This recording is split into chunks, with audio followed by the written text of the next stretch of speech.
गुरुर्ब्रह्मा गुरुर्विष्णुः गुरुर्देवो महेश्वरः गुरुसाक्षात् परं ब्रह्म तस्मै श्री गुरवे नमः।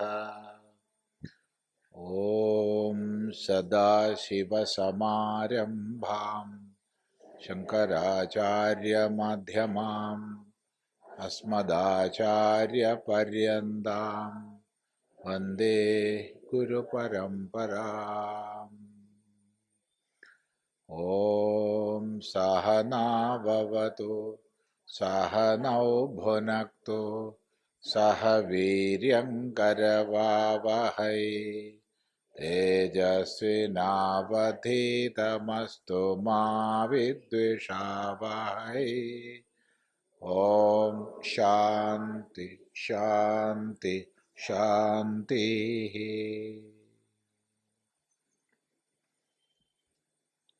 നമ്മൾ ഒന്നാം വല്ലി പൂർത്തിയാക്കി രണ്ടാം വല്ലി ആരംഭിക്കുകയാണ്.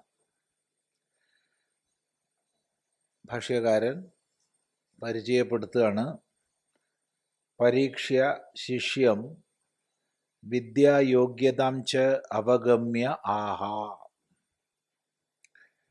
പരീക്ഷ്യ ശിഷ്യം വിദ്യായോഗ്യതാം ച അവഗമ്യ ആഹ. ശിഷ്യം പരീക്ഷ്യ, ശിഷ്യനെ പരീക്ഷിച്ചിട്ട്, പരീക്ഷിക്കുക. സമന്താത് ഈക്ഷണം കൃത്വ, എല്ലാ പ്രകാരത്തിലും നോക്കിയിട്ട്, പല ദിശകളിൽ നിന്ന് നോക്കിയിട്ട്, പല പ്രകാരത്തിൽ നോക്കിയിട്ടെന്നാണ് പരീക്ഷിച്ചിട്ടെന്ന് പറഞ്ഞ അർത്ഥം. ഈക്ഷണം ചെയ്യാൻ നോക്കുക, എല്ലാ പ്രകാരത്തിലും, എല്ലാ പ്രകാരത്തിലും നിരീക്ഷിച്ചിട്ട്, വിദ്യായോഗ്യതാം ച അവഗമ്യ, ഇയാൾ വിദ്യക്ക് യോഗ്യനാണെന്ന് മനസ്സിലാക്കിയിട്ട്. അപ്പം ഇവിടെ രണ്ട് തരം പരീക്ഷയാണ് കഴിഞ്ഞത്. ഒന്ന്, പ്രതിസന്ധിയെ ചൂണ്ടിക്കാണിച്ച് പിന്തിരിപ്പിക്കാൻ ശ്രമിച്ചു, അതിൽ ശിഷ്യൻ വിജയിച്ചു. രണ്ടാമതായിട്ട് പ്രലോഭനങ്ങളെ ചൊരിഞ്ഞു, അതിലും ശിഷ്യൻ വിജയിച്ചു. ഇനി സാമാന്യമായ ഉപദേശം ചെയ്യാനുള്ള അധികാരമായി.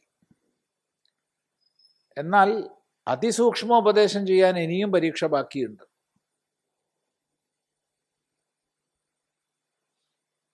അത് കുറച്ച് കഴിഞ്ഞാൽ നമുക്ക് കാണാം. സാമാന്യ പരീക്ഷകളൊക്കെ കഴിഞ്ഞു. സാമാന്യ വിദ്യോപദേശത്തിന് യോഗ്യതയുണ്ടെന്നും കണ്ടു. എന്നിട്ട് പറയുകയാണ്, അന്യശ്രേയോന്യദുതൈവ പ്രേയഃ തേ ഉഭേ നാനാർത്ഥേ പുരുഷംസിനീതഃ തയോഃ ശ്രേയ ആദദാനസ്യ സാധു ഭവതി ഹീയതേർത്ഥാദ്യ ഉപ്രേയോ വൃണീതേ. അന്യശ്രേയോന്യദുതൈവ പ്രേയഃ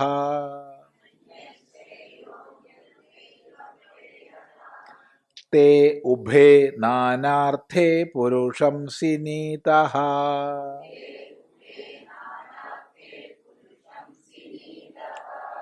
തയോഃ ശ്രേയ ആദദാനസ്യ സാധു ഭവതി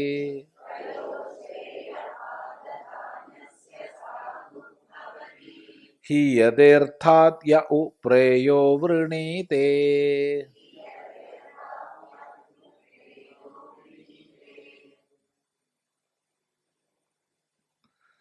അന്യത് ശ്രേയ, ശ്രേയസ് എന്ന് വേറെയാണ്. ഉത ഏവ, തീർത്തും. അന്യത് പ്രേയ, പ്രേയസ് എന്ന് വേറെയാണ്. ഏവ എന്നുള്ളത് നിശ്ചയിച്ച് പറയുന്ന ശബ്ദമാണ്. ഏവ തന്നെ. തന്നെ. ഉത എന്നുള്ളത് എപ്പോഴും ഒരു വികല്പത്തെ സൂചിപ്പിക്കുന്ന ശബ്ദമാണ്. ഉത അങ്ങനെയാണോ ഇങ്ങനെയാണോ അതാണോ ഇതാണോ എന്നൊക്കെ ചോദിക്കാൻ ഉപയോഗിക്കുന്ന ശബ്ദമാണ് ഉത. ഇവിടെ ഉത ഏവ എന്നുള്ളത് വേറെ തന്നെ എന്ന് കാണിക്കാനാണ്. ഇത്തരം ശബ്ദങ്ങൾക്ക് ച, ഉത, നനു ഇങ്ങനെ നൂറുകണക്കിന് ശബ്ദങ്ങൾക്ക് നിയതാർത്ഥമല്ല. എല്ലായിടത്തും ഒരർത്ഥമല്ല. സന്ദർഭം അനുസരിച്ച് അർത്ഥം കൽപ്പിക്കാം. അങ്ങനെയുള്ള ശബ്ദങ്ങളാണിവ. അപ്പോൾ ഉത ഏവ തീർത്തും ഭിന്നമാണ് ശ്രേയ. ഇവിടെ രണ്ട് പദങ്ങൾ പറഞ്ഞു, ഒന്ന് ശ്രേയസ്, ഒന്ന് പ്രേയസ്. ഇവ രണ്ടും തീർത്തും ഭിന്നങ്ങളാണ്. ഇതാണ് പറഞ്ഞതിൻ്റെ അർത്ഥം. ശ്രേയസ് എന്ന് വേറെ തന്നെയാണ്, പ്രേയസ് എന്ന് വേറെ തന്നെയാണ്. പലപ്പോഴും നമ്മൾ വ്യവഹാരത്തിൽ ഈ പദങ്ങളെ തെറ്റിക്കാറുണ്ട്. ലൗകികമായി പലപ്പോഴും പ്രേയസ് എന്നുള്ള അർത്ഥത്തിൽ ശ്രേയസ് എന്ന് പ്രയോഗിക്കാറുണ്ട്.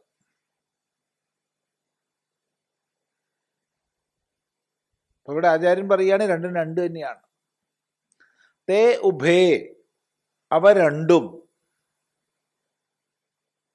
നാനാർത്ഥേ നാനാർത്ഥകങ്ങളായ ഭിന്നാർത്ഥകങ്ങളായ അവ രണ്ടും അവയുടെ അർത്ഥങ്ങൾ ഭിന്നങ്ങളാണ്. അങ്ങനെയുള്ള അവ അനേക അർത്ഥങ്ങളിൽ ഭിന്നാർത്ഥങ്ങളിൽ പുരുഷം മനുഷ്യനെ സിനീതഃ ബധ്നീതഃ ബന്ധിക്കുന്നു. ഭിന്ന അർത്ഥങ്ങളിൽ മനുഷ്യനെ ബന്ധിക്കുന്നു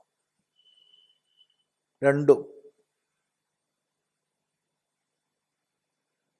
പിന്നെയോ തയോഹോ ശ്രേയ ആദദാനസ്യ സാധു. അവ രണ്ടിലും വെച്ച് ശ്രേയസിനെ സ്വീകരിക്കുന്നവന് ശ്രേഷ്ഠത വരുന്നു.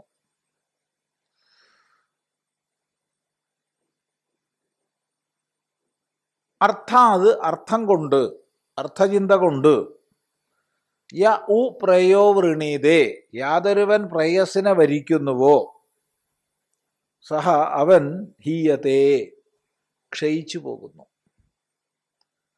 അല്ലെങ്കിൽ വേറെ രീതിയിൽ പറയാം, യഹ പ്രേയഃ വൃണീതേ യാതൊരാൾ പ്രേയസിനെ വരിക്കുന്നുവോ അയാൾ അർത്ഥാത് ഹീയതേ പുരുഷാർത്ഥത്തിൽ നിന്ന് വീണുപോകുന്നു. അങ്ങനെയും പറയാം. രണ്ട് രീതിയിൽ അർത്ഥം പറയാം. ഒന്നുകിൽ പുരുഷാർത്ഥത്തിൽ നിന്ന് ക്ഷയിച്ചു പോകുന്നു എന്ന് അർത്ഥം പറയാം, അഥവാ അർത്ഥചിന്ത കൊണ്ട് പ്രേയസിനെ വരിക്കുന്നവൻ ക്ഷയിച്ചു പോകുന്നു എന്ന് പറയാം. വളരെ ശ്രദ്ധിച്ച് മനസ്സിലാക്കേണ്ടുന്ന ഒരു മന്ത്രമാണ്.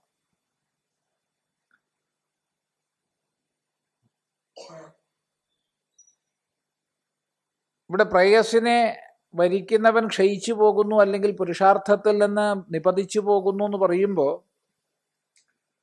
പ്രേയസ് വേണ്ട എന്നൊന്നും അർത്ഥം പറഞ്ഞേക്കരുത്.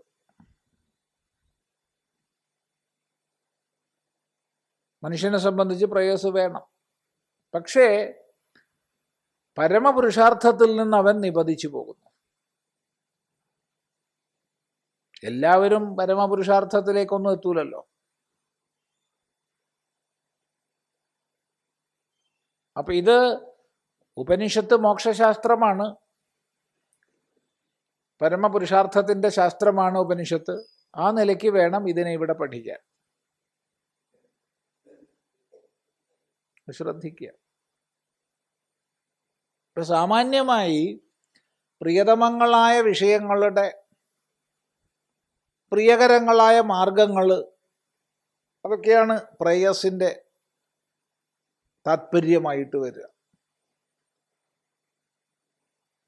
സുഖാണ്, ജീവിത സാഹചര്യങ്ങളും തിരക്കേടില്ല, ഉണ്ണാനും ഉറങ്ങാനുള്ള വക ഉണ്ട്, പിന്നെന്താ അത്യാവശ്യം ചില്ലാനൊക്കെ ഉണ്ട്, ഇല്ലേ? അങ്ങനെയൊക്കെ ഇല്ലേ? ആഗ്രഹിക്കുന്ന വിഷയങ്ങളെയൊക്കെ പ്രാപിക്കാനുള്ള സമ്പത്തുമുണ്ട്, ശേഷിയുമുണ്ട്. ഒക്കെ കൂടി ചേർന്നാൽ നമുക്ക് പറയാം, തരക്കേടില്ല, പ്രയസ്സുണ്ട്, പ്രയസ്സോട് കൂടിയ ജീവിതമാണ്, പ്രയസ്കരമായ ജീവിതമാണെന്ന് പറയാം. പക്ഷെ അതിനെയാണ് പലപ്പോഴും നമ്മൾ നാട്ടുകാർ ശ്രേയസ്കരമായ ജീവിതം എന്ന് പറയാം. അത് ശ്രേയസ്സല്ല, അത് പ്രയസ്സാണ്. ശ്രേയസ് തത്വവിജ്ഞാനത്തിൻ്റെ പരമമായ കൃതാർത്ഥതയുടെ മാർഗമാണ്. അതത്ര സുഖകരമൊന്നും ആയിരിക്കില്ല മാർഗം എന്ന നിലയ്ക്ക്. ലക്ഷ്യതലത്തിൽ പരമാനന്ദമാണ്, ലക്ഷ്യതലത്തിൽ പരമാനന്ദമാണെങ്കിലും മാർഗതലത്തിൽ അത്ര സുഖകരമൊന്നും ആയിരിക്കില്ല. അതാണ് ശ്രേയസ്. അപ്പം ആദ്യം തന്നെ ഇവിടെ രണ്ടായിട്ട് ആദ്യം വിഭജിച്ച് പറഞ്ഞു തരുന്നു. ശ്രേയസ് ഒന്ന് വേറെയാണ്, പ്രയസ് ഒന്ന് വേറെയാണ്. ഇനിയാണ് ശ്രദ്ധിക്കേണ്ടത്, തേ ഉഭേ, അവ രണ്ടും പുരുഷം മനുഷ്യനെ നാനാർത്ഥേസിനീത, ഭിന്നാർത്ഥങ്ങളിൽ ബന്ധിക്കുന്നു എന്നാണ്. അപ്പൊ ചിലർക്കെങ്കിലും സംശയം ഉണ്ടാവും, എങ്ങനെയാണ് ബന്ധിക്കുന്നു എന്ന് പറയുന്നത്? പ്രയസ് ബന്ധിക്കുന്നു എന്ന് വേണമെങ്കിൽ പറയാം, പക്ഷെ ശ്രേയസ് ബന്ധിക്കുകയല്ലല്ലോ ചെയ്യുക, ബന്ധത്തിൽ നിന്ന് മുക്തി നൽകുകയല്ലേ ചെയ്യുക, ബന്ധങ്ങളിൽ നിന്നെല്ലാം മുക്തി നൽകുകയല്ലേ ചെയ്യുക. പിന്നെ എങ്ങനെയാണ് ബന്ധിക്കുന്നു എന്ന് പറയുന്നത് എന്ന് സംശയം വരാം. അവിടെ മറുപടി, മാർഗതലത്തിൽ അതും ബന്ധിക്കുക തന്നെയാണ്.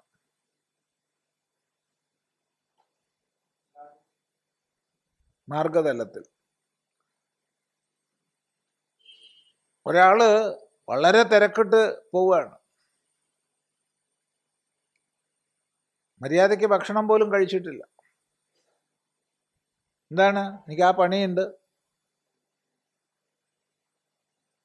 ഇതിന് നീ അങ്ങനത്തെ കഷ്ടപ്പെട്ട് ഭക്ഷണമൊക്കെ കഴിച്ചിട്ട് പോയാൽ പോരെ? അയ്യോ നേരം വൈകി, വേഗം പണിക്കെത്തണം, എന്നാലേ ശമ്പളം കിട്ടുള്ളൂ, എന്നാലേ കുടുംബം മര്യാദയ്ക്ക് നോക്കാൻ പറ്റുള്ളൂ. അല്ലെങ്കിൽ പല വിധത്തിൽ എങ്ങോട്ടാ ഓടുന്നത്? സിനിമ തുടങ്ങിപ്പോവും, അതിന് മുമ്പ് അവിടെ എത്തണം.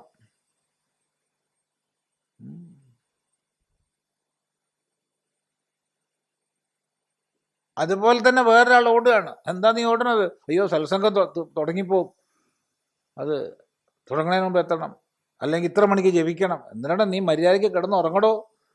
3 മണിക്കൊക്കെ എണീറ്റിട്ട് കുളിക്കുക, അയ്യോ ഗുരുനാഥൻ പറഞ്ഞിട്ട് ജപിക്കണം 3 മണി 3:30 ആകുമ്പോഴത്തേക്ക്. രണ്ടും കെട്ടൽ തന്നെയാണ്. ഇത് രണ്ടും ബന്ധനമാണ്.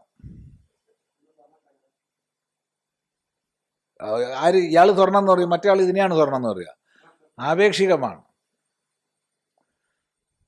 അപ്പൊ ശ്രേയസ്സും മാർഗതലത്തിൽ ബന്ധിക്കുന്നു, പ്രേയസ്സും മാർഗതലത്തിൽ ബന്ധിക്കുന്നു, സംശയമല്ല. രണ്ടും കെട്ടിൽ തന്നെയാണ്. ഒന്ന് സത്സംഗം, ജപം, കീർത്തനം, വ്രതം, ഭജന, ഹോമം, അത് ഇതെന്നും പറഞ്ഞിട്ട് അവൻ കെട്ടപ്പെട്ടു. മറ്റവൻ കുടുംബം, പത്നി, പാതി, അത് ഇത് എന്നും പറഞ്ഞ അവനും കെട്ടപ്പെട്ടു. എല്ലാവരും കെട്ടപ്പെട്ട തന്നെയാണ്.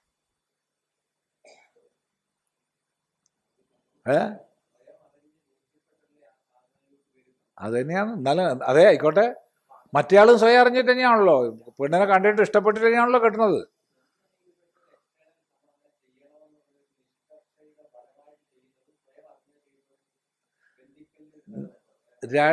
ഉണ്ടല്ലോ, മണി അടിക്കുമ്പോഴത്തേക്ക് എത്തണമെന്നുണ്ടോ? അവിടെ വർത്തമാനം പറഞ്ഞ് നിന്ന് എന്തൊരു സുഖാണ്. അപ്പോഴത്തേക്ക് മണി അടിച്ചപ്പോഴത്തേക്ക് ഓടി എത്തിയില്ലേ? എന്തിനത്? അറിഞ്ഞിട്ടാണ് വരുന്നത്. അത് തന്നെയാണ് ഇഷ്ടമെന്ന് പറഞ്ഞ. എന്ത് വാക്ക്, നല്ല മനോഹരങ്ങളായ വാക്കുകളൊക്കെ നമുക്ക് പറയാം, മനോഹരങ്ങളായ വാക്കുകൾ പറയാം. ഇതില് പരമഹംസരെ പറഞ്ഞപ്പോഴാണ് ഓർമ്മിക്കുന്നത്, വിവേകാനന്ദ സ്വാമികള് ശ്രീരാമകൃഷ്ണ പ്രസ്ഥാനം ആരംഭിച്ചു. മഠവും മിഷനും. മിഷൻ സൊസൈറ്റിയാണ്, മഠം ട്രസ്റ്റാണ്.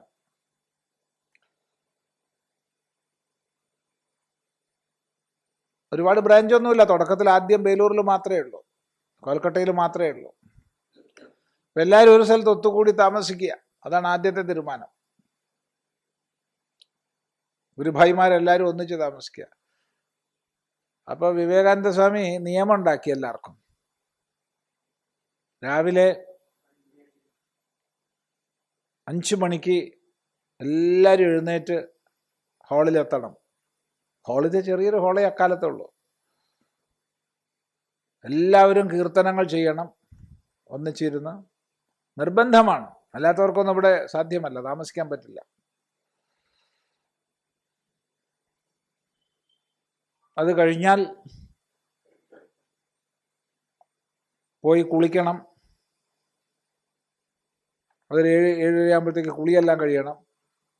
പിന്നെ ഭക്ഷണം കഴിക്കണം, അവനവന് ഉചിതമായ പണികൾ എടുക്കണം, ഉച്ചയ്ക്ക് ഭക്ഷണം കഴിക്കണം. അത് കഴിഞ്ഞാൽ ഇത്ര നേരം വിശ്രമിക്കണം, കിടന്നുറങ്ങണം നിർബന്ധമായിട്ട്. അത് കഴിഞ്ഞാൽ ഇന്നെന്ന പണി, അങ്ങനെ ഓരോ സമയം ചിട്ടപ്പെടുത്തി. ആരും പ്രാർത്ഥന ചെയ്യുന്ന ഹാളിൽ നിന്ന് പുകവലിക്കാൻ പാടില്ല എന്നൊക്കെ നിയമം ഉണ്ടാക്കി. എല്ലാവരും പറഞ്ഞു നന്നായിട്ടുണ്ട്, ഒരു നിയമം നമുക്ക് ആവശ്യമാണ്.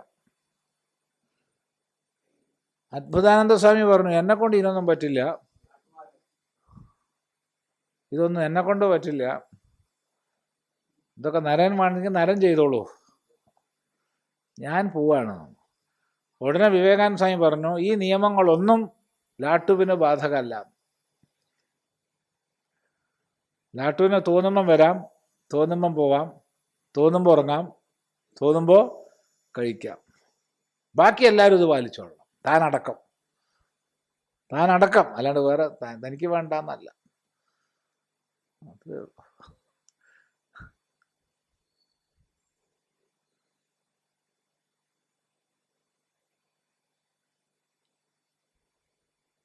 ഇതെല്ലാം കെട്ടൽ തന്നെയാണ്. ഒരു കൂട്ടർ പറയും ഇത് കെട്ടലല്ല പറയും, അതൊരു സ്വയം സമാധാനിപ്പിക്കലാ. നമ്മൾ പലപ്പോഴും ഈ ന്യായീകരിക്കുന്നതും ഒക്കെ മറ്റുള്ളവരെ കേൾപ്പിക്കാനല്ലല്ലോ, നമ്മളെ തന്നെ സമാധാനിപ്പിക്കാനാണല്ലോ. ഇവിടെ വളരെ സുഖം തന്നെ എന്ന് വേറൊരാളോട് പറയണത് എന്തിനാ? എനിക്ക് സുഖാന്ന് അവനെ അറിയിക്കാനല്ല, സ്വയം സജസ്റ്റ് ചെയ്യുക സുഖാണെന്നങ്ങ് വിചാരിച്ചോ.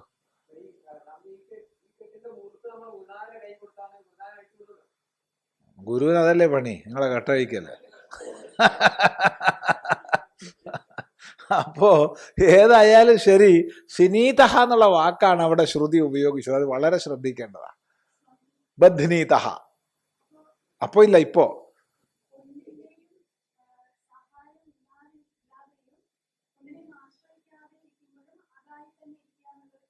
അതായിട്ടില്ല, അത് ലക്ഷ്യത്തിന് എത്തിയിട്ടില്ലല്ലോ, അത് തുടങ്ങണല്ലേ ഉള്ളൂ. ഇത് ശ്രേയപ്രയ പദാർത്ഥങ്ങൾ പറയുന്നേ ഉള്ളൂ, കുറച്ചും കൂടി അതിന് പോട്ടെ, എന്നിട്ട് അങ്ങോട്ട് എത്താം. അപ്പോൾ ശ്രേയസ്സെന്ന് വേറെ തന്നെയാണ്, പ്രേയസ്സെന്ന് വേറെ തന്നെയാണ്. തേ ഉഭേ, അവ രണ്ടും നാനാർത്ഥേ ഭിന്നാർത്ഥങ്ങളിൽ പുരുഷം മനുഷ്യനെ സുനീതഃ ബധ്നീതഃ ബന്ധിക്കുന്നു. തയോഹോ, അവ രണ്ടുണ്ടല്ലോ, അപ്പൊ രണ്ടുള്ള സ്ഥിതിക്ക് രണ്ടിൽ ഏതാച്ചാ സ്വീകരിക്കാം. ഏതാ സ്വീകരിക്കേണ്ടത്? തയോഹോ ശ്രേയ ആദദാനസ്യ സാധു ഭവതി. അവ രണ്ടിലും വെച്ച് ഈ ശ്രേയസ്സിനെ വരിക്കുന്നവൻ ശ്രേഷ്ഠനാകുന്നു, അവന് പരമപുരുഷാർത്ഥത്തിലേക്ക് ഉയരാൻ സാധിക്കുന്നു. യഹാവു പ്രേയഹ വൃണീതേ, യാതൊരുവൻ പ്രേയസ്സിനെ വരിക്കുന്നുവോ. പൊതുവെ സുഖകരമായ മാർഗമാണ്, അത്യാവശ്യം സപ്പോർട്ടുണ്ടാവും കുടുംബക്കാരുടെ, ഇല്ലേ, അച്ഛൻ്റെ അമ്മയുടെ ബന്ധുക്കളുടെയൊക്കെ ഒരു സപ്പോർട്ട് ഉണ്ടാവും, അതുണ്ടാവും ഇതുണ്ടാവും. അപ്പോൾ കുറച്ച് എളുപ്പമാണ്. മറ്റേതിന് ആരും ഉണ്ടാവില്ല, ഒരാളും സപ്പോർട്ട് ഉണ്ടാവില്ല, എല്ലാവരും എതിർപ്പേ ഉണ്ടാവുള്ളൂ.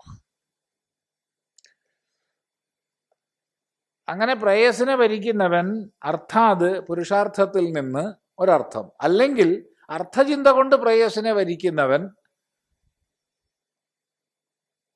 ഹീയതേ പരമപുരുഷാർത്ഥത്തിൽ നിന്ന് ക്ഷയിച്ചു പോകുന്നു.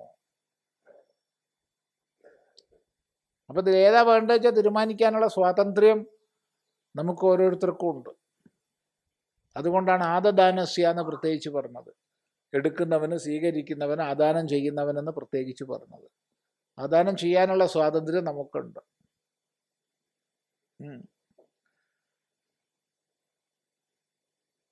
അന്യത് പൃഥകേവ ശ്രേയഃ നിശ്രേയസം തഥാ അന്യത് ഉത അപി ഏവ പ്രേയഃ പ്രിയതരം അപി തേ പ്രേയശ്രേയസി ഉഭേ നാനാർത്ഥേ ഭിന്നപ്രയോജനേ സതി പുരുഷം അധികൃതം വർണ്ണാശ്രമാദി വിശിഷ്ടം സിനീതഃ ബധ്നീതഃ താഭ്യാം ആത്മകർത്തവ്യതയാ പ്രയുജ്യതേ സർവഃ പുരുഷഃ. ശ്രേയപ്രേയസോഃ ഹി അഭ്യുദയ അമൃതത്വാർത്ഥി പുരുഷഃ പ്രവർത്തതേ. അതഃ ശ്രേയപ്രേയപ്രയോജനകർത്തവ്യതയാ താഭ്യാം ബദ്ധഃ ഇത്യുച്യതേ സർവഃ പുരുഷഃ. തേ യദ്യപി ഏകൈകപുരുഷാർത്ഥസംബന്ധിനി വിദ്യാവിദ്യരൂപത്വാദ് വിരുദ്ധേ ഇതി അന്യതര അപരിത്യാഗേന ഏകേന പുരുഷേണ സഹ അനുഷ്ഠാതും അശക്യത്വാദ് തയോഃ ഹിത്വാ അവിദ്യാരൂപം പ്രേയഃ ശ്രേയ ഏവ കേവലം ആദദാനസ്യ ഉപാദാനം കുർവതഃ സാധു ശോഭനം ശിവം ഭവതി. യഹ തു അദൂരദർശി വിമൂഢഃ ഹീയതേ വിയുജ്യതേ അസ്മാദർത്ഥാത് പുരുഷാർത്ഥാത് പാരമാർത്ഥികാത് പ്രയോജനാത് നിത്യാത് പ്രച്യവതേ ഇത്യർത്ഥഃ. കോസൗ യഹ ഉ പ്രേയോ വൃണീതേ ഉപാദത്തെ ഇത്യേതത്.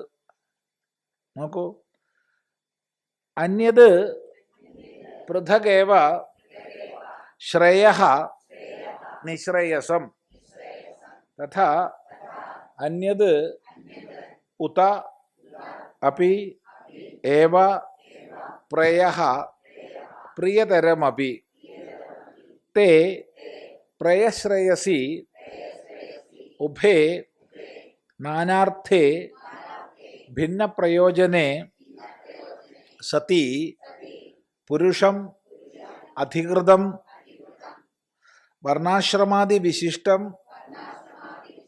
സിനീതഃ ബധ്നീതഃ താഭ്യാം ആത്മകർത്തവ്യതയാ പ്രയുജ്യതേ സർവഃ പുരുഷഃ. ശ്രേയപ്രേയസോഃ ഹി അഭ്യുദയ അമൃതത്വാർത്ഥി പുരുഷഃ പ്രവർത്തതേ. അതഃ ശ്രേയപ്രേയഃ പ്രയോജനകർത്തവ്യതയാ താഭ്യാം ബദ്ധ ഇത്യുച്യതേ സർവഃ പുരുഷഃ. തേ യദ്യപി ഏകൈകപുരുഷാർത്ഥസംബന്ധിനി വിദ്യാവിദ്യാരൂപത്വാദ് വിരുദ്ധേ ഇതി അന്യതര അപരിത്യാഗേന ഏകേന പുരുഷേണ സഹ അനുഷ്ഠാതും അശക്യത്വാദ് തയോഃ ഹിത്വാ അവിദ്യാരൂപം പ്രേയഃ ശ്രേയ ഏവ കേവലം ആദദാനസ്യ ഉപാദാനം കുർവതഃ സാധു ശോഭനം ശിവം ഭവതി. യഹ തു അദൂരദർശി വിമൂഢഃ ഹീയത്തെ വിയുജ്യത്തെ അസ്മാദർത്ഥാത് പുരുഷാർത്ഥാത് പാരമാർത്ഥികാത് പ്രയോജനാത് നിത്യാത് പ്രച്യവതേ ഇത്യർത്ഥഃ. കോസൗ യഹ ഉ പ്രേയഃ വൃണീതേ ഉപാദത്തെ ഇത്യേതത്. അപ്പോൾ ശ്രേയസ് എന്ന് വേറെ തന്നെയാണ്, അന്യത് പൃഥകേവ വേറെ തന്നെയാണ്. നിശ്രേയസം. നിശ്രേയസം, പരിപൂർണമായ സ്വാതന്ത്ര്യം അല്ലെങ്കിൽ ആനന്ദം.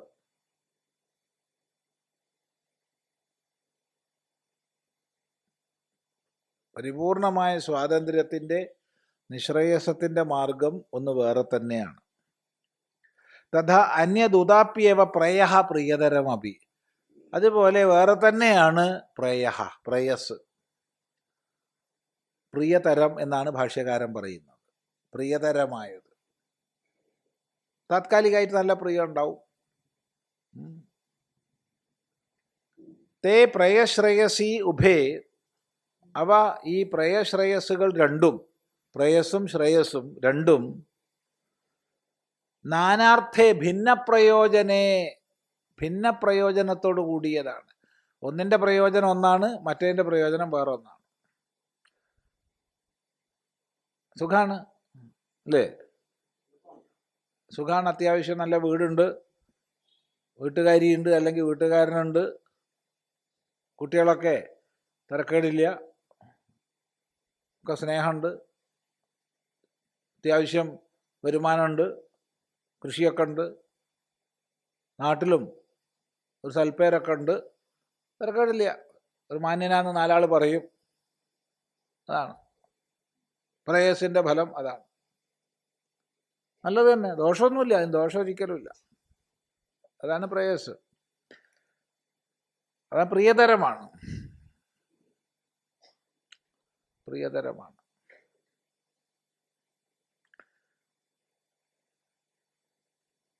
തേ പ്രയശ്രേയസി ഉഭേ നാനാർത്ഥേ ഭിന്ന പ്രയോജനേ സതി പുരുഷം അധികൃതം സിനീതഃ. ഇവ രണ്ടും, ഈ പ്രേയസിൻ്റെ മാർഗവും ശ്രേയസിൻ്റെ മാർഗവും അധികാരിയായ മനുഷ്യനെ ബന്ധിക്കുന്നു എന്നാണ് പറയുന്നത്. ബധ്നീത, ബന്ധിക്കുന്നു, കെട്ടിയിടുന്നു. അത് കെട്ട് തന്നെയാണ്, കെട്ടല്ല എന്ന് ഓരോരുത്തരും പറയും. എനിക്കിവിടെ യാതൊരു പ്രശ്നമല്ല, സുഖം തന്നെയാണെന്നാണ് ഗൃഹസ്ഥൻ പറയുന്നത്. രണ്ടും നല്ല കെട്ടെന്നാ പറയുക. എൻ്റെ കെട്ടാണ് നല്ല കെട്ടെന്നാ ഓരോരുത്തരും പറയുക. അതെ.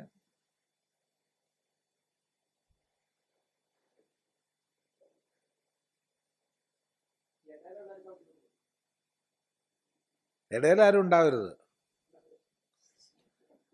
ഒന്നുകിൽ വിവാഹം കഴിച്ച് ഗൃഹസ്ഥാശ്രമധർമ്മം പാലിക്കണം, അല്ലെങ്കിൽ സന്യാസം സ്വീകരിക്കണം. രണ്ടും കെട്ടായി പോരുത്. മത്തുമല്ല കൂമനും അല്ല എന്നാവരുത്. അതില്ല. ഏതെങ്കിലും ഒന്നാവണം. ശരി, അങ്ങനെ അനുവദിച്ചിട്ടുമില്ല നമുക്ക്, ശാസ്ത്രങ്ങളിലില്ല. ഒന്നുകിൽ വിവാഹം കഴിച്ച് ഗൃഹസ്ഥധർമ്മം, അല്ലെങ്കിൽ സന്യാസധർമ്മം. രണ്ടും അല്ലാത്തൊന്നും നമ്മുടെ ശാസ്ത്രങ്ങളിൽ പറഞ്ഞിട്ടില്ല. അങ്ങനെ കുറേ എണ്ണം ഉണ്ട്, സൈഡ് സഞ്ചിയും തൂക്കി ആശ്രമം തോറും പോകുന്ന കുറേ എണ്ണം. കെട്ടുവോ? അതില്ല. എന്നാൽ കെട്ട് പൊട്ടിക്കുകയോ? അതുമില്ല. പെട്ടില്ല. അവരെക്കുറിച്ച് ശാസ്ത്രത്തിന് അറിയില്ല, അതാണ്. ശാസ്ത്രത്തിനാണ് വിവരക്കേട്. അപ്പോ ഭിന്ന പ്രയോജനേ സതി, ഭിന്ന പ്രയോജനങ്ങളായിരിക്കുന്നവയിൽ പുരുഷം അധികൃതം വർണ്ണാശ്രമാതി വിശിഷ്ടം. അവനവൻ്റെ ഗുണഘടന അനുസരിച്ചാണ് വർണ്ണം പ്രവർത്തിക്കുന്നത്. ബ്രാഹ്മണ, ക്ഷത്രിയ, വൈശ്യ, ശൂദ്ര വർണ്ണങ്ങൾ പ്രവർത്തിക്കുന്നത് ഗുണഘടന അനുസരിച്ചാണ്. നമ്മുടെ ഗുണഘടനയ്ക്ക് അനുസരിച്ച് നമുക്ക് കർമ്മം ചെയ്തേ മതിയാവും. നമ്മളെ കൊണ്ട് ചെയ്യിപ്പിക്കും നമ്മുടെ ഗുണമനുസരിച്ച്. എന്താണോ ഉള്ളിൽ ഉള്ള ഗുണഘടന, സത്വപ്രധാനമായ ഗുണമാണെങ്കിൽ അങ്ങനെ, രജപ്രധാനമായത് അങ്ങനെ, ഏതാണോ നമ്മളുടെ ഗുണഘടന അതിനനുസരിച്ച് ചെയ്തേ മതിയാവും, ചെയ്യിപ്പിക്കും നമ്മളെ കൊണ്ട്. ഇന്നിപ്പോൾ വർണ്ണസിദ്ധാന്തം എന്താണെന്ന് മനസ്സിലാക്കാത്തതുകൊണ്ട് പലരും ഈ വർണ്ണത്തെയൊക്കെ വളരെ ദുഷിക്കുന്നുണ്ട്. അത് അറിയാത്തതുകൊണ്ടാണ്, വിവരമില്ലാത്തതുകൊണ്ടാണ്. എന്താണ് വർണ്ണം എന്ന് അറിയില്ല, അതുകൊണ്ടാണ്. അതുപോലെ തന്നെയാണ് ആശ്രമം, അവനവൻ്റെ ജീവിതത്തിലെ അവസ്ഥയാണ്. അപ്പം നമുക്കൊക്കെ പഠിക്കണമെന്ന് താല്പര്യമുള്ളതുകൊണ്ടാണല്ലോ ഇവിടെ വരുന്നതും ഈ കഷ്ടപ്പെട്ട് ഒരാഴ്ച ഇവിടെ താമസിക്കുന്നതൊക്കെ പഠിക്കണമെന്ന് ആഗ്രഹം ഉണ്ടായിട്ടാണ്. പക്ഷേ ഈ പഠിച്ച സംഗതികൾ കുറച്ച് ദിവസം കഴിഞ്ഞ് ചോദിച്ചാൽ എത്ര പേർക്ക് ഓർമ്മ ഉണ്ടാവും? പൊതുവെ ഉണ്ടാവില്ല. പൊതുവെ കാരണം ഒരു 10-30 വയസ്സായി കഴിഞ്ഞാൽ പിന്നെ അന്നന്നത്തെ ചെലവിനേ ഉണ്ടാവുള്ളൂ. ഒരു 25 വയസ്സിന് മുമ്പാണെങ്കിൽ ശേഖരിക്കാൻ പറ്റും. ഒരു 25 വയസ്സിന് മുമ്പാണെങ്കിൽ ശേഖരിക്കാൻ പറ്റും. ഒരു 25 വയസ്സ് കഴിഞ്ഞാൽ അന്നന്നത്തെ ചെലവ് ഇത്രയേ ഉള്ളൂ. ഇല്ല. അപ്പം കുറച്ചൊക്കെ കിട്ടിയിട്ടില്ല. പൊതുവെ അതുകൊണ്ട് പഠിക്കേണ്ട പ്രായം ആദ്യഘട്ടമാണ്. അതെ, അതാ അന്നത്തെ ചെലവെന്ന് പറഞ്ഞത്. അതുകൊണ്ടാണ് അങ്ങനെ പറഞ്ഞത്. അപ്പോൾ ഒരു 25 വയസ്സിന് മുമ്പാണ് പഠിക്കേണ്ട പ്രായം. പിന്നെ ശരി പഠിക്കുക, അത്രയേ ഉള്ളൂ. പിന്നെ പിടിയും വലിയാണ്. എന്ത്, നിന്നെ ഞാൻ പഠിപ്പിച്ചിട്ടേ വിടുള്ളൂ എന്ന് ഗുരു, എന്നാ നോയിക്കോളി നിങ്ങളെന്ന് ശിഷ്യനും. ഇങ്ങനെയാണ്. അപ്പോൾ 25 വയസ്സിന് മുമ്പാണെങ്കിൽ ശരി. ഇതൊന്നും എല്ലാവരെ സംബന്ധിച്ചും അല്ല കേട്ടോ, പൊതുവായിട്ടുള്ളതാ പറഞ്ഞത്. അത് കഴിഞ്ഞാൽ പിന്നെ കുടുംബമായി, ഗൃഹസ്ഥാശ്രമമായി, അതായി ഇതായി. എത്ര കാലം വരെ? റിട്ടയർമെൻറ്റ് ഏജ് വരെ. റിട്ടയർമെൻറ്റ് കഴിഞ്ഞാൽ പിന്നെ ആർക്കാ പിന്നെ വീട്ടിൽ വിലയുള്ളത്? പിന്നെ അവൻ പുറത്തൊക്കെ കറങ്ങാനായി. കാരണം വീട്ടിലിരിക്കാൻ പൊറുതിയില്ല, അതുകൊണ്ടാണ് പുറത്ത് കറങ്ങണത്. അതെ, നമ്മൾ വിചാരിക്കും തീർത്ഥയാത്ര, ആശ്രമം, വലിയ ബഹുമാനം, ഭക്തിയും ഒക്കെ വന്നു. ഒന്നുമല്ല, വീട്ടിൽ വില പോയി. അതെ, ചിരിച്ച് വർത്താനം പറയാ. വീട്ടിലാകുമ്പോൾ അതൊന്നുമില്ല. അപ്പം പിന്നെ മെല്ലെ തിരിയാനുള്ള പണിയായി, തിരിഞ്ഞു പോക്കാനുള്ള പണിയായി. അതാണ് വാനപ്രസ്ഥാശ്രമം. അത് കഴിഞ്ഞാൽ പിന്നെ ഇതിലൊക്കെ വിട്ടു. എല്ലാത്തിൻ്റെയും മിഥ്യാത്വം മനസ്സിലാക്കി. നീ ആര്? കഴിഞ്ഞു സന്യാസം. ഇങ്ങനെ അവനവൻ്റെ ഗുണഘടനയ്ക്കും അവസ്ഥയ്ക്കും അനുസരിച്ചാണ് ഓരോരുത്തരും പ്രവർത്തിക്കുന്നത്. അത്രേ സാധിക്കുള്ളൂ. അതാണ് പറയുന്നത്, വർണ്ണാശ്രമാദി വിശിഷ്ടം പുരുഷം സിനീതഃ ബന്ധിക്കുന്നു. താഭ്യാം ആത്മകർത്തവ്യതയാ പ്രയുജ്യതേ സർവോ പുരുഷ. അവിടെ ഭാഷ്യകാരൻ വളരെ നല്ലൊരു വ്യാഖ്യാന പറഞ്ഞു തരുന്നത്. എന്തുകൊണ്ടാണ് ഈ ബന്ധിക്കുന്നു എന്ന് പറയുന്നതെന്ന് ചോദ്യം. ഭാഷ്യകാരൻ പറയാണ്, താഭ്യാം ആത്മകർത്തവ്യതയാ പ്രയുജ്യതേ സർവോ പുരുഷ. ഇതെൻ്റെ കർത്തവ്യമാണ് എന്ന നിലയ്ക്ക് ഇവ രണ്ടും മനുഷ്യനെ പ്രയോഗിക്കുന്നു. മനസ്സിലായില്ല? എൻ്റെ കർത്തവ്യമാണ്. എന്താ പറയണത്? എന്തിനാ നീ ഇത്ര തിരക്കിട്ട് പോണത്? ഞാൻ പോട്ടെ, പോയിട്ട് പണിയെടുക്കട്ടെ, എന്നിട്ട് കൂലി കിട്ടണം, വീട്ടിൽ കൊടുക്കണം, അത് വേണം, ഇത് വേണം.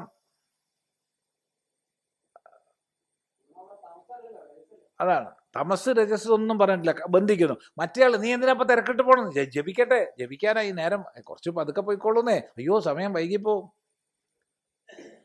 അല്ലെങ്കിൽ ശാസ്ത്രം കേൾക്കണം, വേദാന്തം പഠിക്കണം, സത്സംഗത്തിന് പോകണം, അമ്പലത്തിൽ പോകണം, നട അടച്ചു പോവും. അവിടെ അടച്ചോട്ടോ, നിനക്കെന്ത് വേണം? അയ്യോ ഭഗവാനെ ഒന്ന് ഉടുപ്പിടാണ്ട് കാണണം, അല്ലേ? നിർമാല്യം തൊഴണം. പുതിയൊരു വാക്കൊക്കെ കൊടുത്താൽ കേമായി. അതെ.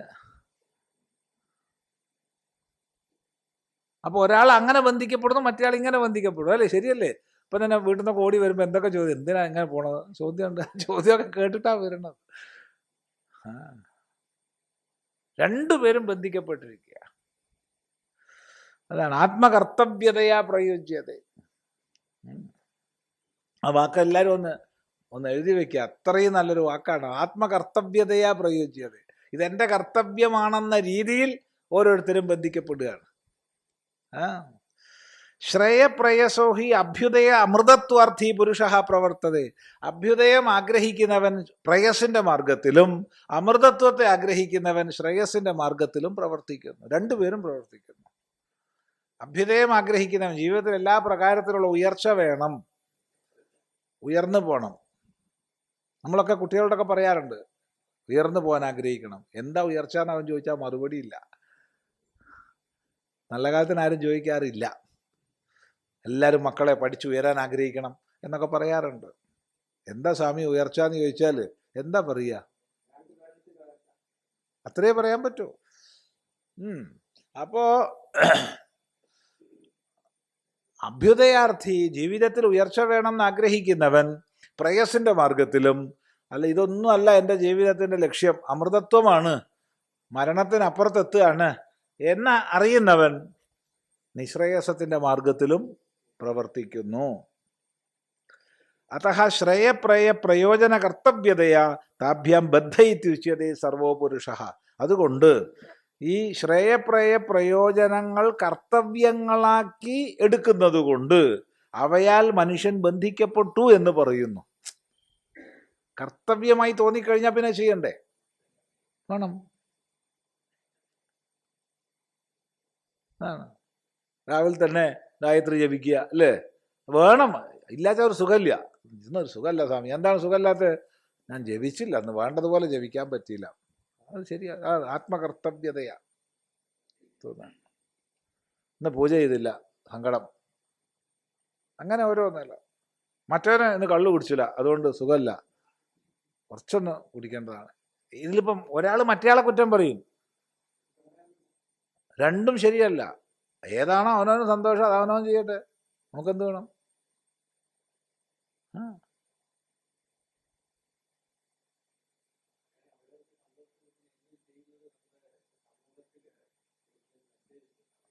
സമൂഹത്തിനെ പറ്റിയൊന്നും ഇവിടെ ചർച്ച ചെയ്തിട്ടില്ല. അത് നമുക്ക് വേറെ ശാസ്ത്രത്തിൽ ചർച്ച ചെയ്യാം.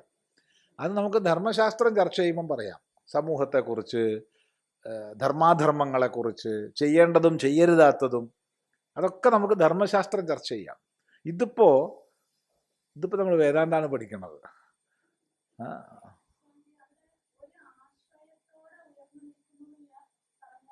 ആയിക്കോട്ടെ,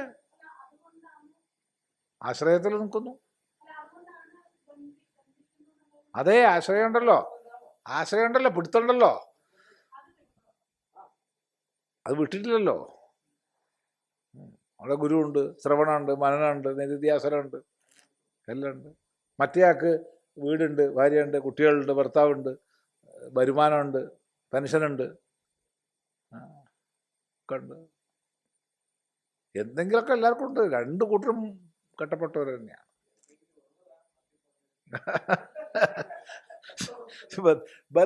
ബദ്ധയിത്യേ ഇനിയാണ് പറയുന്നത്, തേ യദ്യപി ഏകൈക പുരുഷാർത്ഥ സംബന്ധിനി. വളരെ ശ്രദ്ധിക്കുക, ഏകൈക പുരുഷാർത്ഥ സംബന്ധിനി, പ്രത്യേകം പുരുഷാർത്ഥത്തിലേക്ക് ബന്ധിപ്പിക്കുന്നതാണ് രണ്ടും. ഒന്ന് മുക്തിയിലേക്ക്, അമൃതത്വത്തിലേക്ക്, മറ്റൊന്ന് അഭ്യുദയത്തിലേക്ക്. രണ്ടും കൂടി ഒന്നിച്ചു പറ്റില്ല. എനിക്ക് അഭ്യുദയവും വേണം അമൃതത്വവും വേണമെന്ന് പറഞ്ഞാൽ ശരിയാവില്ല. ഏതാണ്ട് നീ തീരുമാനിക്കേ. അമൃതത്വമാണോ തീരുമാനിച്ചോളൂ, അല്ല അഭ്യുദയമാണോ തീരുമാനിച്ചോളൂ, അതിനുള്ള അധികാരമുണ്ട്. രണ്ടും വേണം സ്വാമി, അത് നടപ്പില്ല. കിഴക്കോട്ടും പോകണം, പടിഞ്ഞാറോട്ടും പോകണം, അത് പറ്റില്ല. ഏതെങ്കിലും ഒന്ന് നിശ്ചയിക്കും.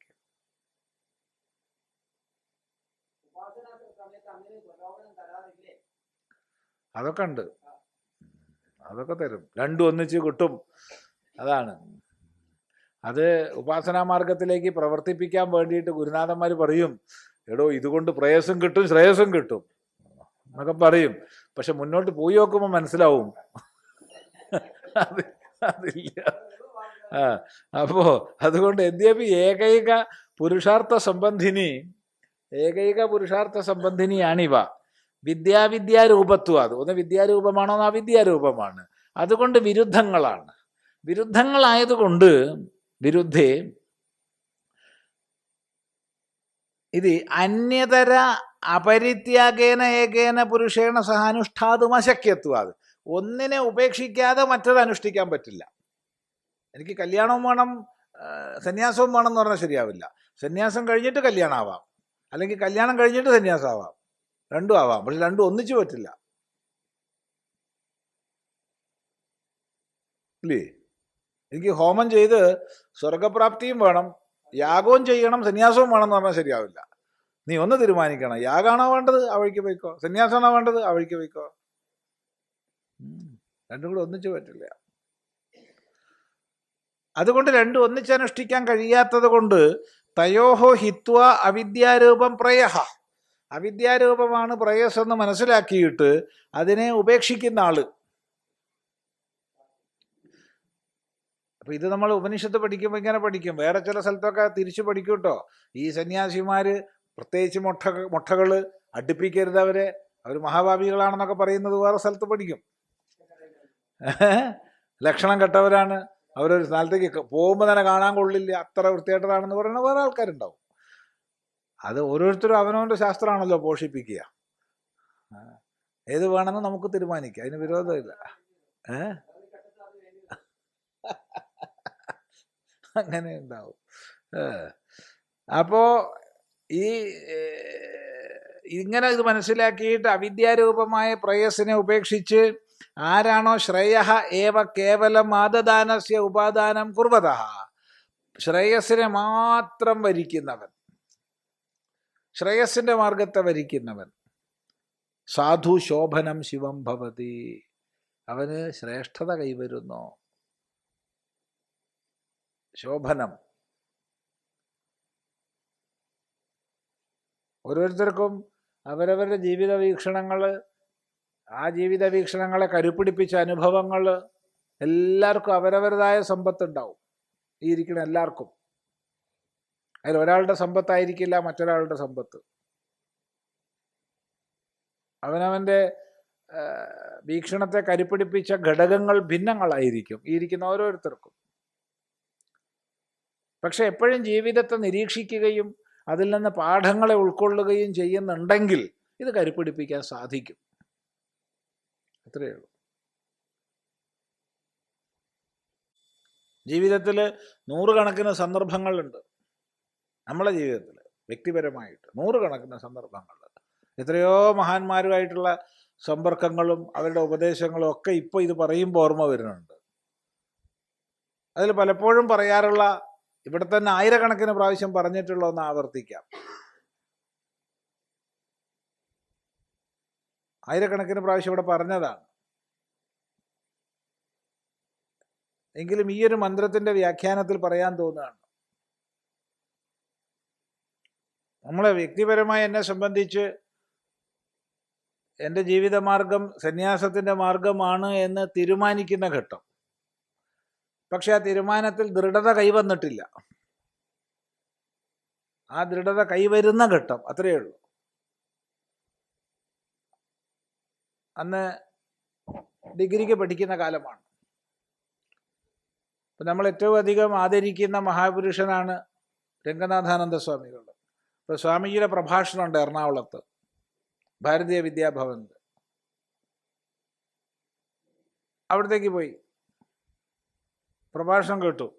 വളരെ അകത്ത് തട്ടുന്ന പ്രഭാഷണം. ഒന്ന് പോയി നമസ്കരിക്കണം തോന്നി. എവിടെ നമസ്കരിക്കാൻ? ഒരു സാധാരണ ഒരു ചെറുപ്പക്കാരന് എങ്ങനെയാണ് സ്വാമീൻ്റെ അടുത്തൊക്കെ എത്താൻ പറ്റുക? വലിയ ഇൻഡസ്ട്രിയലിസ്റ്റ് ഇവർ ആയിട്ടുള്ളവർ ചുറ്റും നിൽക്കുകയാണ്. അങ്ങോട്ട് പോകാൻ അടുക്കാൻ പറ്റില്ല. കുറേ നേരം നോക്കി നിരാശനായി മടങ്ങി. അപ്പോൾ സംഘാടകരോട് അന്വേഷിച്ചു, നാളെ സ്വാമി എവിടെ ഉണ്ടാവും? ഇപ്പോൾ രാവിലെ രവിപുരത്തുണ്ടാവും, ശാരദാമഠത്തിൽ. രാവിലെ വെച്ച് പിടിച്ചു ശാരദാമഠത്തിലേക്ക്. അവിടെ ചെന്നപ്പോൾ സ്വാമിജി ഉണ്ട്. ഇന്നത്തെ ശാരദാമഠം അല്ല, ആ ബിൽഡിങ് മുഴുവൻ പൊളിച്ച് പുതിയ ഉണ്ടാക്കിയിട്ടുണ്ട്. ഇപ്പോൾ പുതിയ ബിൽഡിങ്ങാണ്. ആ കാലത്തെ ബിൽഡിംഗ് ഒരു പഴയ വീടാണ്. പഴയ വീട് മഠത്തിന് സമർപ്പിച്ചതാണ് ഒരു കൂട്ടർ. ഇപ്പം സ്വാമിജി ചുറ്റും വലിയ കേമന്മാർ ഒരുപാട് നിൽക്കുന്നുണ്ട്. നമ്മളൊരു 6 or 7 മുറിക്ക് ഇപ്പുറത്താണ്. പക്ഷെ നേർക്ക് ജനവാതിലുണ്ട്. ഇവിടുന്ന് ഇങ്ങനെ നോക്കി നിൽക്കുകയാണ്. എങ്ങനെ പോവാൻ, എങ്ങനെ അടുക്കാൻ പറ്റും? അടുക്കാൻ പറ്റില്ല. ഒരു വിധത്തിൽ ധൈര്യം അവലംബിച്ച് അപ്പുറത്തേക്ക് പോയി, മുൻഭാഗത്തേക്ക് പോയി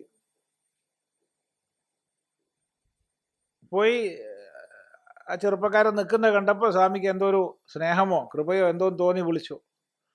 അടുത്തെത്തി ദീർഘദണ്ഡ നമസ്കാരം ചെയ്തു. ചോദിച്ചു, നീ എന്ത് ചെയ്യുന്നു?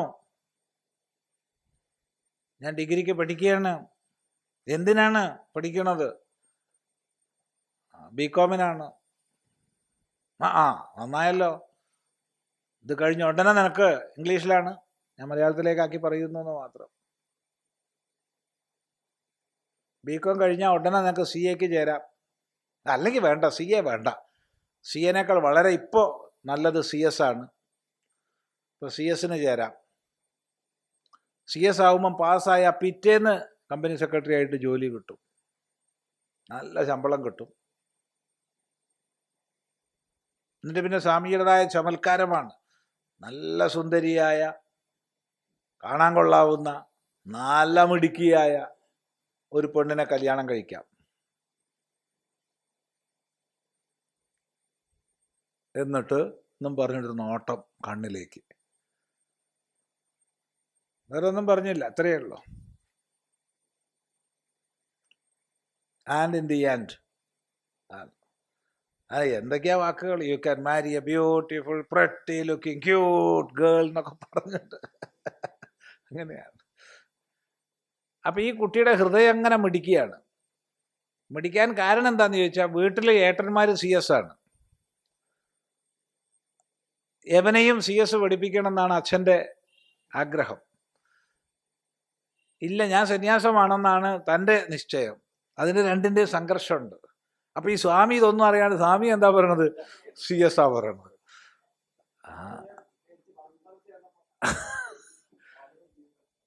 പക്ഷെ അവസാനം എന്നിട്ട് എന്ന് ചോദിച്ചിട്ട്, ഈ കല്യാണം കഴിച്ചിട്ട് സുന്ദരിയായ cute beautiful pretty looking girl എന്ന് പറഞ്ഞിട്ടൊരു നോട്ടമാണ്, ഒന്നുമില്ല. അതൊരു മിനിറ്റോളം നോക്കി കാണും. തീക്ഷ്ണമാണ് സ്വാമിയുടെ നോട്ടം. സ്നേഹമായിട്ട് നോക്കുകയാണെങ്കിൽ നമുക്ക് തുളഞ്ഞു കയറുന്നൊരു നോട്ടമാണ്. ചേർത്ത് പിടിച്ച് പുറത്തടിച്ചു. എന്നിട്ട് പറഞ്ഞ വാക്കുകൾ ഇതാണ്, ജീവിതത്തിൽ ഒരിക്കലും മറക്കാത്ത വാക്കാണ്. Oh my boy, within you there is fire. With fire you can cook your food, you can burn your house,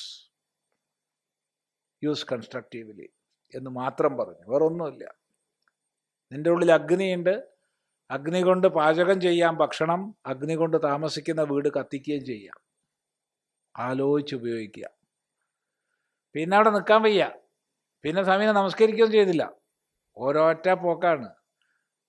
അന്ന് ആ സൈക്കിൾ ചവിട്ടല് വീട്ടിലേക്ക് എത്തേണ്ടതിന് പകരം നേരെ കാലടി രാമകൃഷ്ണാശ്രമത്തിലാണ് എത്തുന്നത്. സ്ഥിരം പോണത് ആശ്രമത്തിൽ, ആഴ്ചയിൽ പോണതാണ്. സൈക്കിൾ ചവിട്ടിയിട്ട് ആഴ്ചയിൽ ആശ്രമത്തിൽ പോണതാണ്. പക്ഷെ അന്ന് നേരെ ആശ്രമത്തിൽ പോയി വൈകുന്നേരം വരെ അവിടെ ഇരുന്ന്, എന്നിട്ട് രാത്രിയായിട്ടാണ് വീട്ടിലേക്ക് തിരിച്ചെത്തുന്നത്. ഇത് അതാണ്. CS കഴിഞ്ഞാൽ പിറ്റേന്ന് കമ്പനി സെക്രട്ടറി ആയിട്ട് ജോലി കിട്ടും, ഉറപ്പ്. ഇന്നും അങ്ങനെ തന്നെയാണ് കേട്ടോ. ഇന്ന് CS നല്ല സ്കോപ്പാണ്. വളരെ കുറച്ച് പേരേ ഉള്ളൂ CS പാസ്സായവർ, വളരെ കുറച്ച് പേരേ ഉള്ളൂ. മാത്രമല്ല, നമ്മുടെ ഇന്ത്യത്തെ നിയമം അനുസരിച്ച് കമ്പനി സെക്രട്ടറി CS ആയിരിക്കണം. കമ്പനിക്ക് സെക്രട്ടറി വേണം താനും. ഇപ്പോൾ ജോലിക്ക് യാതൊരു മുട്ടുമില്ല. നല്ല വരുമാനം ഉണ്ടെങ്കിൽ പിന്നെ ഈ പറഞ്ഞ പെണ്ണിനെ കിട്ടുകയും ചെയ്യും. എന്നിട്ടാണ് പറയണത്, എന്നിട്ട് അവസാനം പിന്നെ അതിന് മറുപടി സ്വാമി പറയണില്ല. അതെ. അപ്പൊ ഈ മന്ത്രമാണ് ശരിക്ക് സ്വാമി അന്ന് പറഞ്ഞത്. ഈ മന്ത്രമാണ്, മന്ത്രം ഉപയോഗിച്ചില്ലെന്ന് മാത്രം. അതുകൊണ്ട് അദൂരദർശി, ദൂരെ കാണാൻ കഴിവില്ലാത്തവൻ,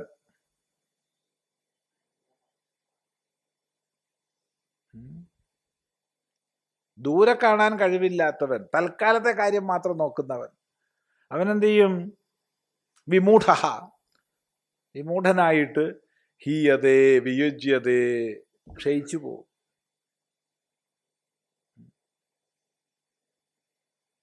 തിരിഞ്ഞു നോക്കുമ്പോൾ എന്താപ്പം നേടിയത്, എന്താപ്പം ഉണ്ടായത്?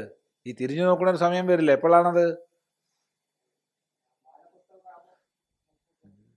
ഒന്നും കൂടി വ്യക്തമായിട്ട് പറഞ്ഞാൽ, തിരിഞ്ഞു നോക്കുന്ന ഒരു സമയമുണ്ടല്ലോ, തൊണ്ടയിൽ കഫവും കെട്ടി എണീറ്റ് നടക്കാനും വയ്യ, ഒന്നുകിൽ ഹോസ്പിറ്റലിൽ അല്ലെങ്കിൽ വീട്ടിൽ തന്നെ. എന്താ സ്നേഹം എന്നാ എല്ലാവർക്കും. കൃത്യസമയത്തിനാ കൊണ്ടുതരിക, വിശക്കുമ്പോൾ തരില്ല. ദാഹിക്കുമ്പം തരില്ല, കൃത്യസമയം അവർ തീരുമാനിക്കുന്ന സമയമാണ്, ആ സമയത്ത് കഴിച്ചോളണം. കാരണം അവർക്ക് വേറെ പണിയുണ്ട്. അത് നീ എൻ്റെ പ്രിയപ്പെട്ട പത്നിയല്ലേ, നീ എൻ്റെ പ്രിയപ്പെട്ട പതിയല്ലേ, അതൊക്കെ ശരി തന്നെ, സമയത്തിന് കഴിച്ചോളണം, അല്ലെങ്കിൽ നാളെ കഴിച്ചാൽ മതി, എനിക്ക് വേറെ പണിയുണ്ട്. അപ്പം അങ്ങനെ തിരിഞ്ഞു നോക്കൂ, എന്താ ഇപ്പം ജീവിതത്തിൽ നേടിയത്? എൻ്റേതെന്ന് പറഞ്ഞ് പലതും സമ്പാദിച്ചു, അതൊന്നും എൻ്റെതല്ലല്ലോ, ഒന്നും കൂടെ നിൽക്കണില്ലല്ലോ. ചിലപ്പോൾ വിരൽ പിടിച്ചിട്ട് ഞെപ്പിക്കാൻ ആളുണ്ടാവും, ഇടത്തെ തള്ളവിരല് പിടിച്ച് ബലപൂർവകം ചില സ്ഥലത്ത് ഞെക്കിപ്പിക്കാൻ ആളുണ്ടാവും, സംശയമൊന്നുമില്ല.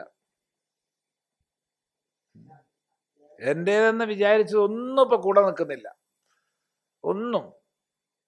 പണമില്ല, ബാങ്ക് ബാലൻസ് ഒക്കെ ഉണ്ട്, എല്ലാം ബാങ്കിലുണ്ട്, പക്ഷെ എന്ത് കാര്യം?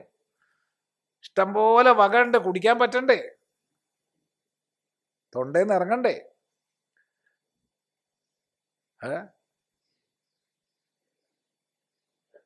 അതാ തിരിഞ്ഞു നോക്കണ സമയം.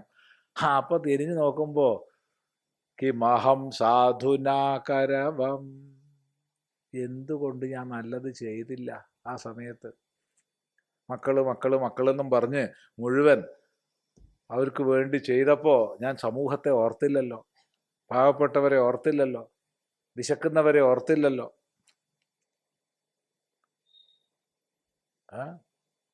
മക്കളോ എങ്ങനെയായി? കിമഹം പാപമകരവം, എന്തുകൊണ്ട് ഞാൻ പാപം ചെയ്തു പോയി? ഇനിയിപ്പോൾ എന്തെങ്കിലും ഒന്ന് ചെയ്യാൻ പറ്റുമോ? എണീക്കാൻ വയ്യ, പിന്നെയല്ലേ ചെയ്യണത്, ആ കിടന്ന കിടപ്പ. അതുകൊണ്ട് തിരിഞ്ഞു നോക്കുന്നതിന് മുമ്പ് വല്ലതും ചെയ്താൽ തർക്കമില്ല, വല്ല സംഭാവനയൊക്കെ ചെയ്യാം. തമാശ പറയല്ല, എന്താണ് തമാശ പറയല്ല, എനിക്ക് തരണം എന്നല്ല ഞാൻ പറയണത്, നിങ്ങൾ അദ്വൈതാശ്രമത്തിന് ചെയ്യണം എന്നല്ല പറയുന്നത്, സമാജത്തിന് ചെയ്യുക, മക്കൾക്ക് വേണ്ടി ചെയ്യാതിരിക്കുക. മക്കൾക്ക് വിദ്യാഭ്യാസത്തിൻ്റെ സാഹചര്യം കൊടുക്കുക, അവർ സ്വയം വളരട്ടെ. അല്ലെങ്കിൽ പടർന്ന് പന്തലിച്ച വൃക്ഷത്തിൻ്റെ അടിയിൽ വലിയൊരു വൃക്ഷം വളർന്നു വന്നത് ആരെങ്കിലും കാണിച്ചു തരണം. പടർന്ന് പന്തലിച്ച വൃക്ഷത്തിൻ്റെ അടിയിൽ വലിയൊരു വൃക്ഷം വളർന്നു വന്നത് ആരെങ്കിലും കാണിച്ചു തരൂ? നമ്മൾ തണൽ കൊടുത്താൽ അവർ വലുതാവില്ല, ഉറപ്പ്, ഉറപ്പ്, ഒരു സംശയമില്ല. സമാജമുണ്ട് നമ്മളെ മുമ്പിൽ, വിശക്കുന്നവരുണ്ട്, ദാഹിക്കുന്നവരുണ്ട്, രോഗികളുണ്ട്, ദുഃഖിക്കുന്നവരുണ്ട്. ചെയ്താൽ തിരിഞ്ഞു നോക്കുമ്പോൾ ഒരു കൃതാർത്ഥത ഉണ്ടാവും, ഞാൻ ജീവിതം സാർത്ഥകമാക്കി, സന്തോഷം, 4 പേരെങ്കിലും എന്നെ കൊണ്ട് സന്തോഷമായിട്ട് കഴിയുന്നുണ്ട്, ഞാൻ 10 കുട്ടികളെങ്കിലും പഠിപ്പിച്ചു, അവർ ജീവിതത്തിലൊരു വഴിയായിട്ടുണ്ട്. ചിന്തിച്ചാൽ നല്ലത്. ശരി, സന്തോഷം, ഇരിക്കട്ടെ. അപ്പോ ഇങ്ങനെ പുരുഷാർത്ഥത്തിൽ നിന്ന് നിപതിച്ചു പോവും. എന്നാൽ പുരുഷാർത്ഥാത് പാരമാർത്ഥിക പുരുഷാർത്ഥത്തിൽ നിന്ന് നിപതിച്ചു പോകും. പ്രയോജനാതെന്ന് പുറക്കുക. എന്ത് പ്രയോജനം ചെയ്തു എന്ന് ആലോചിച്ച് നോക്കുമ്പോൾ ഒരു വസ്തുവില്ല. എത്ര ചാപ്പാട് കഴിച്ചു കൂട്ടി നമ്മളൊക്കെ ഒന്ന് കണക്കൂട്ടി നോക്കൂ. ഇപ്പം തന്നെ എത്ര ടണ്ണ് കഴിച്ചിട്ടുണ്ടാവും? എത്ര ടണ്ണ് കഴിച്ചിട്ടുണ്ടാവും നമ്മളൊക്കെ? എന്താ അഭിപ്രായം? വലിയ നാഷണൽ പെർമിറ്റ് ലോറിയിൽ എത്ര കഴിച്ചിട്ടുണ്ടാവും നമ്മൾ? അത്രയ്ക്കൊന്നും ഞാൻ കഴിക്കില്ല, ഞാൻ കുറച്ചേ കഴിക്കുള്ളൂ. ശരി, കുറച്ച് തന്നെ, രാവിലെ ഉച്ചയ്ക്ക് രാത്രി അളവ് വെച്ച് കൂട്ടി നോക്കൂ. എത്ര കിലോഗ്രാം ഉണ്ടാവും ഒരു ദിവസം? അരി, പച്ചക്കറി, ധാന്യം, കോഴി, പോത്ത്, ആട്,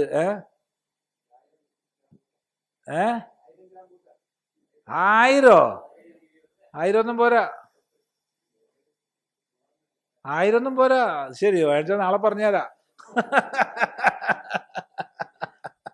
1000 ഒന്നും പോരാ. രാവിലെ എത്ര കഴിക്കുന്നുണ്ടാവും? അതെ, ഉച്ചയ്ക്ക്,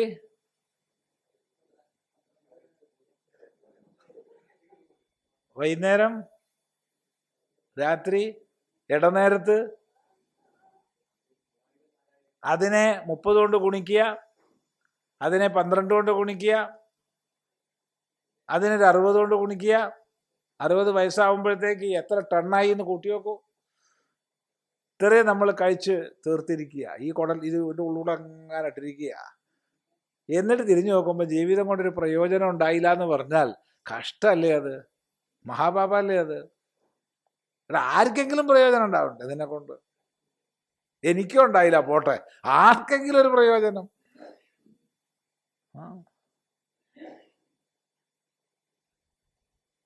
ചിന്തിച്ചാ നല്ലത്. അപ്പോ ആരത്? അത് പ്രേയസിനെ വരിക്കുന്നവനാണ് ഇങ്ങനെ ക്ഷയിച്ചു പോണത്. ശ്രേയസിനെ വരിക്കുന്നവന് ശോഭനം ശിവം ഭവതി.